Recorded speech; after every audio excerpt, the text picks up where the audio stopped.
Rose is a very hardworking woman. She is very intelligent. She leads with integrity and humanity. She is a very strong female leader. She's a staunch researcher in malaria. Very strict in following the procedure, the scientific procedure of research. She made science so attractive. It's a seasoned researcher, but she's also truly a mother. C'est une personnalité très posée. She is very humble. She is an emblem. She is an icon. She is a model of scientists, not only women scientists, but scientists as a whole. Just simple words of encouragement from her or guidance from her has been so wonderful in my own career. If she asks me to jump, I'll just ask her how high I need to jump. This is one of the most celebrated scientists in the world. But the more she grows in research and discovery, the more she knows that God is absolute.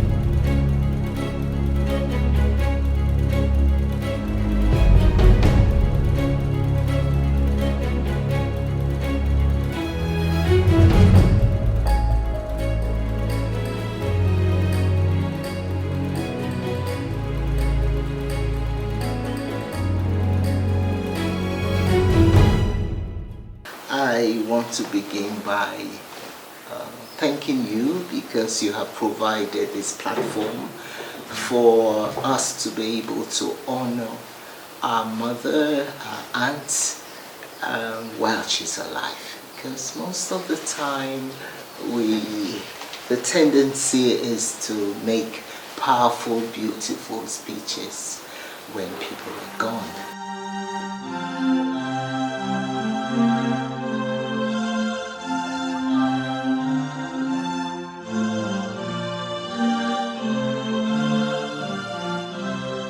What's behind it is really Diana. HRP2 is what is the basis, one of it anyway, for the main rapid test that they do.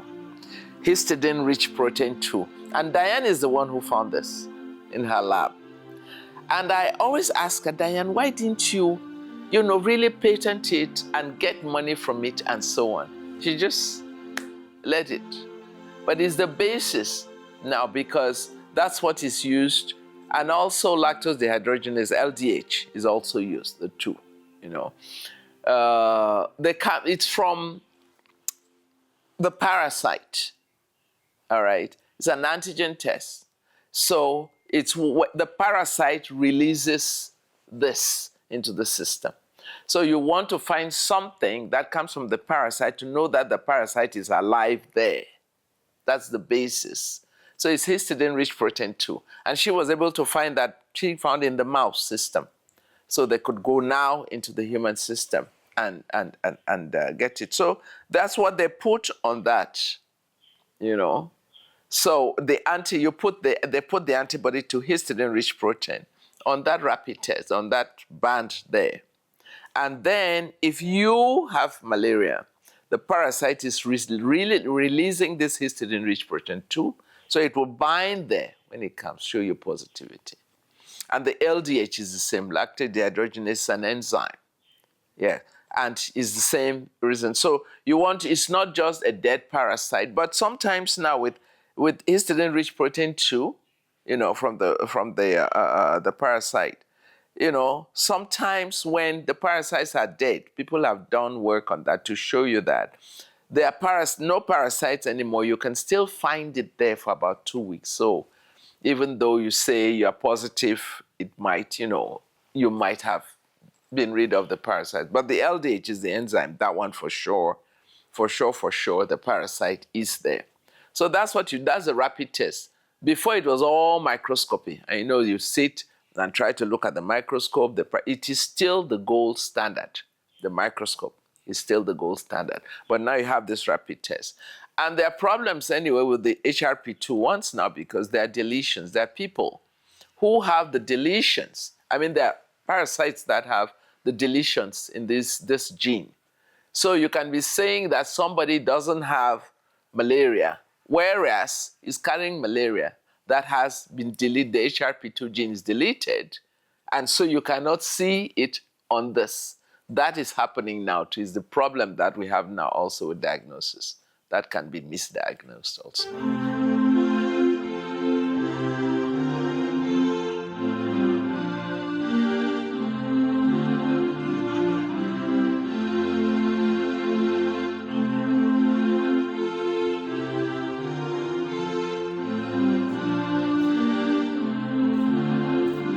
J'ai rencontré le professeur Rose Leke pour la première fois en 2005, quand elle s'occupait déjà de la certification, de l'éradication de la poliomyélite en Afrique.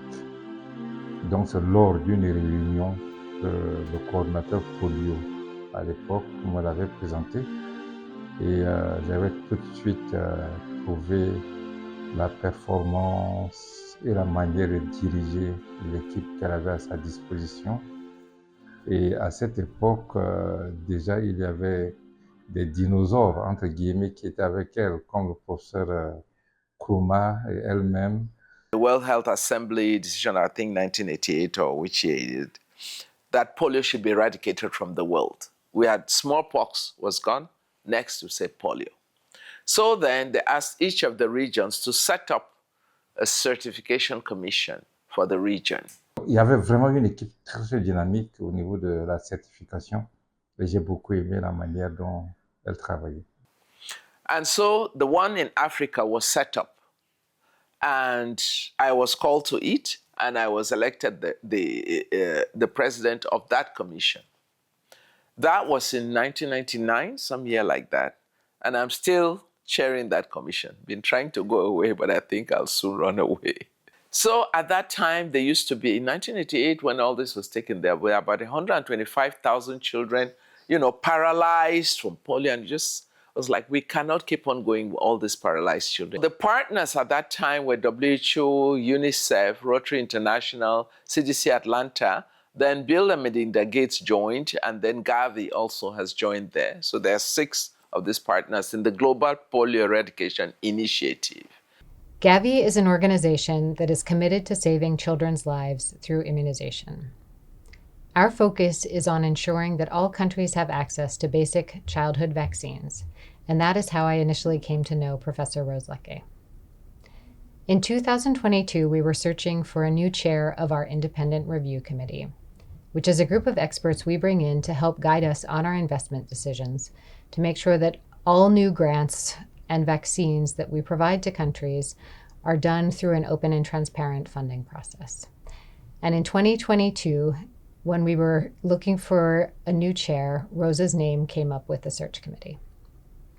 I knew from the minute that I interviewed her that she was the right person for this role. Not just because she is a legend in her field, which includes expertise in both malaria and in polio eradication, but also because of the type of personality and person that she brings to this space, which somehow balanced the perfect combination of being an extremely strong technical expert and being an incredibly humble and personable person who could bring a style of leadership and transformation to this committee, which we were searching for. Prof. Leke is the chair of the Africa Regional Certification Commission and has been instrumental in the effort to eradicate poliovirus in the region and globally. She will be remembered for her unwavering dedication to the eradication of poliovirus and her key role in the historic declaration of the African region as wild poliovirus free in 2020. This milestone marked the successful completion of a decades-long process involving extensive documentation, analysis of immunization, routine immunization, surveillance, laboratory systems across the 47 member states, including verification to these countries. She also worked on polio. And polio, is that illness which attacks little children and they have problems with their limbs. And Professor Leke having been recognized as one who had contributions to that area, was elected president of the African Council for Eradication of Polio, and she worked tirelessly, moving from one country to another with a team of experts to ensure that measures were taken for the eradication of polio. And I think a few years back, 2022, Africa was declared polio-free. This shows a woman who does not take her blessings for granted. All these things that she has been doing, the researches that she has been carrying out in various laboratories around the world, the contributions. You know, she took part in one of these things. I would say they kicked polio out of Africa. And it was very interesting to see that the cartoons that accompanied this, kicking polio out of Africa.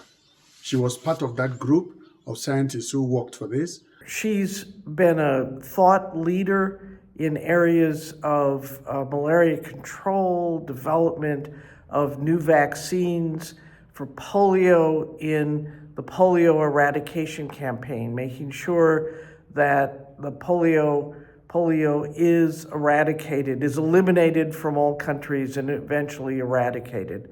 Making sure that polio goes down and is eradicated. At that time, believe you me, in Africa, you know, you give there were so many areas that had a lot of polio at that time. But today, you don't see any child paralyzed. If you think about it, you don't see, it's the older people, because this eradication initiative has worked so hard. And I think 99% of the work is done. There's still a 1% that is there still now. So I've been chairing then that commission, and our work is to make sure that we do the advocacy so each country will work towards eradication. And then we get all the documents. We visit the countries to see how they've done it. They're right that we're really polio-free. Then the commission will look at these documents, visit the country, see the area, talk with them, and then come and sit down and then decide whether you're really polio-free or not. And so the work of this commission it was really challenging sometimes. In the beginning, it wasn't so bad. A place like South Africa had gotten rid of it. We made them polio-free, gave them that polio-free state, but then they were not doing good surveillance, and one day we decided the commission rescind. We took it back from them. So that commission has worked so hard in this region, and of course with the countries, the governments, the partners, and everybody, into this. In Nigeria, they have also what they call the polio survivors that you find in places. Those who have survived, they joined, in it. So we went from country to country, and we're able, 1 year we'll manage a few countries that are going and get the documentation. So we have 2 meetings a year. When you announce, it's like they come for an exam sometimes, you see the country comes in with all the team and they present documentation, they're polio-free, they go back home and there's big celebration in the airport if you see them, and so they're polio-free. So we did that until we had 4 last countries. That's where the challenge was. Nigeria. At that time, Cameroon too was bad with it, Nigeria and Cameroon, was it Chad, and DRC had gone. What was that for? Anyway, the last countries, especially Nigeria, the big country that it is. And because what happened was, in 2014, we had said there's no more polio in the Africa region. And when there's nothing like that, you have to wait 3 years, and then you declare the region. Even in a country, if you don't find it, you wait 3 years, and then we say the country is polio-free. So for the region, it was like you wait 3 years. So 2014, we're all happy. 2015, 2016 came. I remember one day I was in Geneva, it just broke loose. Polio virus in Nigeria and Borno. When we had thought everything was gone, so you can imagine, we started again like from zero. And the partners, especially Gates, they were very good, putting money for, do all the surveillance that they could do and the vaccinations and so on. went on with it until finally, in Nigeria, that was 2006, so we had to wait now 3 more years to 2019, and then we waited again to 2020 to make sure, and then we had to go visit all those areas in Nigeria just to make sure. And there are areas you have to go, like up in Borno there, it's an area you have to be careful to go to. It was like you go with the army and helicopters, and so on, the security and all. But then we declared Africa. I was the one as the chair. At that time, there was COVID in 2020, 25th of August 2020. And as the chair, I could not go. We had to go to Brazzaville, normally go there, and then I read the declaration and give the certificate over to the regional director. But, we're not traveling with COVID. So what they did was everybody went online, and here it was at the Ministry of Health that we met the Minister of Health here and myself and the WHO representative representing then the RD, 25th of August 2020, that I read the declaration from all the members of the commission that Africa is free from indigenous wild poliovirus, meaning the 1, 2, 3 indigenous viruses. We're gone from that. So, and then I gave the certificate to the WHO representative here, who later on sent it then to the regional director. And so that was in 2020. And you can imagine then, we're feeling like job is done. In 2021, there's this message from Malawi. There's a wild poliovirus in Malawi, and then to Mozambique. You can imagine the challenge and how it was. And all of a sudden, I was like, of course, I had to rush. I had to go. We all were going to Mozambique to see. But later on, we found out, because the world, there's only one region now that is still having poliovirus type 1. The world is free of type 2, of type 3, but 1 is still there. So this is the one we're supposed to have in Malawi. It was there. So when they realized the poliovirus came from Pakistan, there are these importations. That's why we keep saying Africa is free from indigenous. That word's important. Indigenous virus is gone. You can always have an importation. And what went into Malawi was an importation from Pakistan.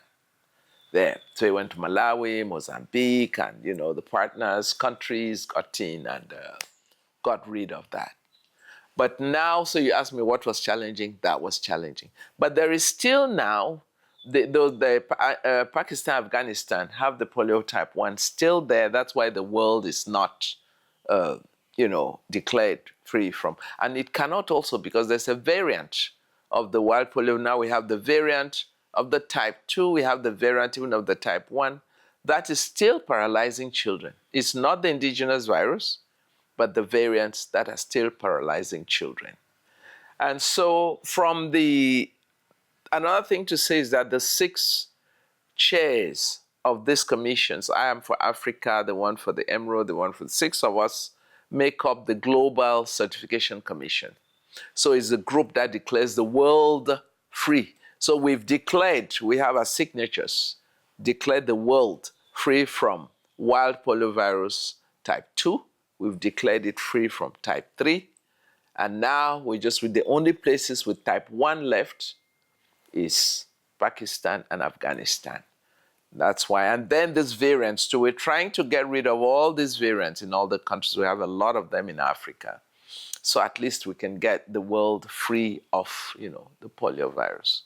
Je me sens extrêmement privilégié d'avoir côtoyé cette grande dame. Parce que j'ai été son doyen entre 2006 et 2012. Et je dois dire que pendant le mandat de doyen, j'ai eu la chance de me rendre compte que nous vivions avec une véritable étoile mondiale au sein de la faculté de médecine, Mais Rose est quelqu'un de tellement humble, elle est tellement discrète que c'est petit à petit que nous avons découvert que nous vivions avec, je dirais, une véritable étoile. Une femme dynamique qui sait exactement ce qu'elle veut et une femme qui veut les résultats. Quand les résultats ne sont pas là où ça doit être, le professeur Rose Leke n'est pas du tout d'accord. Et je l'ai beaucoup admiré pour cela. Très dynamique, mais aussi très performante en matière de résultats qu'elle produit.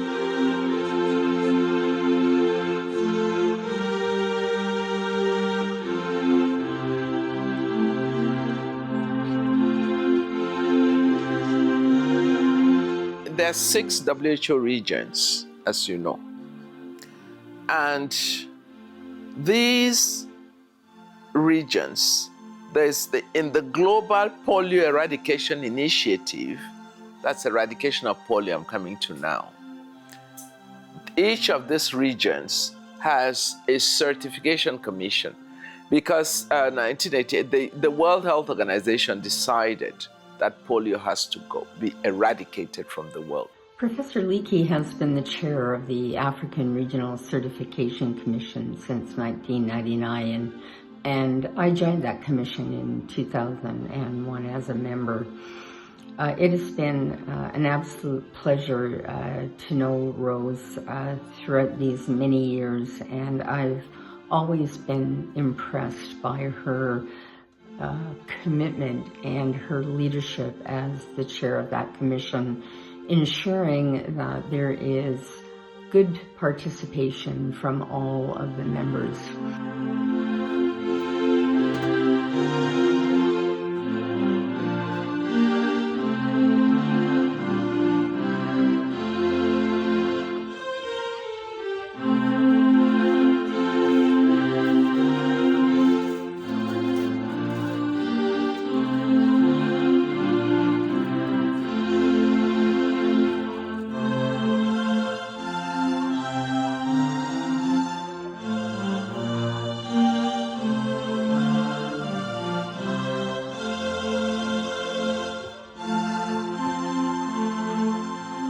She had this great idea because she has done research. She knows how to write grants. And looking at how difficult it is for females to climb the ladder, to get to where she is, she had this idea of creating what I think you know about Higher Women. She's created a foundation, a whole foundation that came from the fruit of her work. She decides to put it in order to help young women, independently of who they are. Rose a toujours montré, pendant les années que nous avons passées ensemble, combien elle était très motivée pour pousser les jeunes femmes, les jeunes filles dans les carrières scientifiques. She created a consortium of higher women, meaning women in higher education, because she thought and thinks that more women should be brought into science. Of course, you know the slogan, very popular, more women in politics. Okay, Professor Leke worked for the advocacy of more women in science.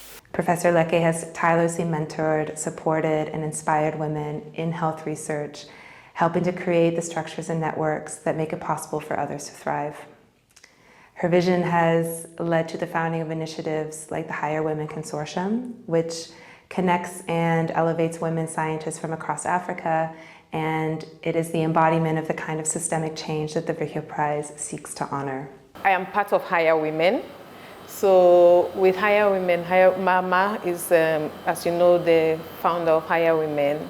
And so she has this group of women who she brings together and puts in the mentor-mentee program or protégé program. She contributed to mentoring them, ensuring that they were given the confidence, and they still are given the confidence of moving from assistant lecturer to associate professor and professor. women rising, rising, rising. Higher women rising shall never fall. Higher women rising shall never fall.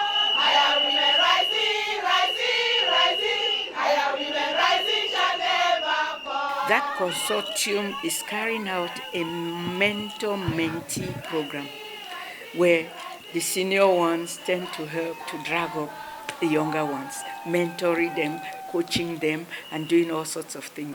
I entered as a mentee.